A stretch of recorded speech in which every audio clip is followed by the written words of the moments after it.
I'm standing here today in a beautiful, stunning place. I'm in front of the ancient synagogue of Magdala, the place where Mary Magdalene was from. Back in 2009, they were digging, and just below the surface, just 12 inches, they found these incredible stones, a synagogue where Jesus preached. And as I stand here today, this lesson just hits me in the heart that no one is unforgivable.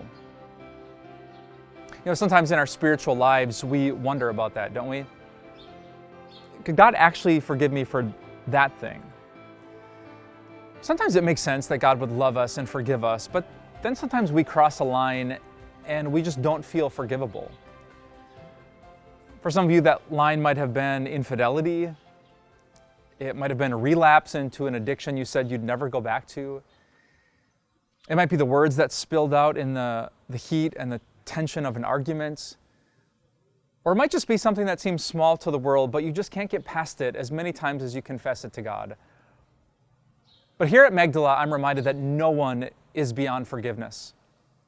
Because when I think of the woman who lived around here, Mary Magdalene, I remember her story. Listen to these powerful words from Luke chapter 8.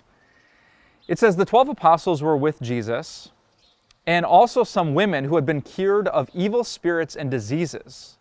Mary, called Magdalene, from whom 7 demons had come out." 7 demons, not one demon. I mean, that would be messed up. But 7 demons filled her heart until Jesus cast them out, and she never left his side. And think about that. Like, she had the messiest past, the darkest past, even worse than Matthew the tax collector and Peter, who rarely took his foot out of his mouth. And yet, where was she? She was so close to Jesus. Do you know that Mary Magdalene's name is mentioned 13 times in the New Testament? Right here in Luke chapter 8. And then all the rest during that beautiful weekend where Jesus died, was buried, and raised from the dead. She was there at the cross. She saw him laid in the tomb. And when he rose from the dead, hers was the name that he spoke, Mary. So I want to guarantee you today, if you look to Jesus, there's nothing that has happened, nothing that you've done, nothing that you could do that can separate you from his love. Behind me are some 2,000-year-old stones, but there is a message that is eternal, that God's love is never failing, and because of Jesus, God's love is for you. That's the gorgeous message of the gospel that we learn right here at Magdala.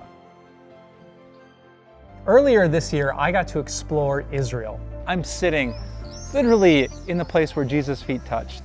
I saw some amazing places. The old city of Jerusalem, the Garden of Gethsemane, beautiful Nazareth, and the Mount of Beatitudes, Capernaum, on the shores of the Sea of Galilee. And I can't wait to share these video devotions with you.